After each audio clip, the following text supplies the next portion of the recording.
सरकारी कर्मचारियों को पेंशन देने के लिए लाई गई राष्ट्रीय पेंशन योजना एनपीएस में बड़ा बदलाव हो सकता है। बताया जा रहा है कि केंद्र सरकार एनपीएस में सुनिश्चित पेंशन सीमा लागू कर सकती है। इसके तहत सरकारी कर्मचारियों के अंतिम वेतन पर 45 से 50% पेंशन देने का प्रस्ताव रखा गया है। माना जा रहा है कि 23 जुलाई को पेश होने वाले पूर्ण बजट में इसका ऐलान हो सकता है।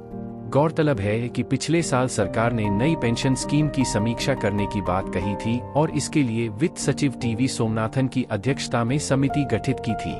इसका मकसद पुरानी पेंशन व्यवस्था पर वापस लौटे बिना एनपीएस में सुधार के तरीकों का पता लगाना था। समिति को इस बात का अध्ययन करना था कि क्या सरकारी कर्मचारियों के पेंशन के मौजूदा ढांचे में बदलाव किए जाने की दरकार है। साथ ही सरकारी कर्मचारियों के पेंशन लाभ में और सुधार किए जाने को लेकर सुझाव देने थे। समिति ने हाल ही में अपनी सिफारिशें सरकार को सौंपी थीं।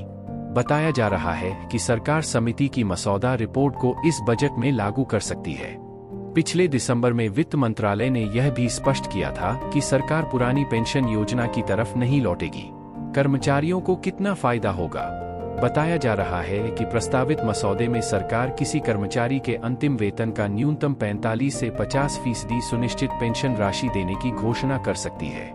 इसका मतलब यह है कि अगर किसी का वेतन 50,000 रुपए महीना है तो अंतिम वेतन पर सेवानिवृत्त होते हैं तो 20 से 25,000 रुपए प्रति महीने पेंशन के रूप में दिए जाएंगे। यदि पेंशन आधार राशि से कम है तो सरकार को इस कमी को पूरा करने के लिए फंड जारी करेगी। वर्तमान में सरकारी कर्मचारी एनपीएस में 36 से 38% के बीच औसत रिटर्न अर्जित करते हैं। पुरानी पेंशन का मुद्दा बड़ा बना। गौरतलब है कि सरकारी कर्मचारी पुरानी पेंशन व्यवस्था को फिर से बहाल करने की मांग लगातार उठाते आ रहे हैं और यह राजनीतिक स्तर पर भी मुद्दा पूरी तरह हावी है। कई राज्यों में पुरानी पेंशन व्यवस्था फिर से लागू की गई है। इसको देखते हुए अन्य राज्यों और केंद्रीय कर्मचारी भी पुरानी पेंशन लागू करने की मांग कर रहे हैं। एनपीएस पर क्यों है विवाद? पुरानी पेंशन योजना में सरकार कर्मचारी के अंतिम वेतन पर 50% पेंशन की गारंटी देती है। इसके लिए कर्मचारी को अपनी तरफ से कोई योगदान भी नहीं देना होता है। वहीं एनपीएस में कर्मचारी को अपने आधार वेतन का 10% योगदान देना होता है।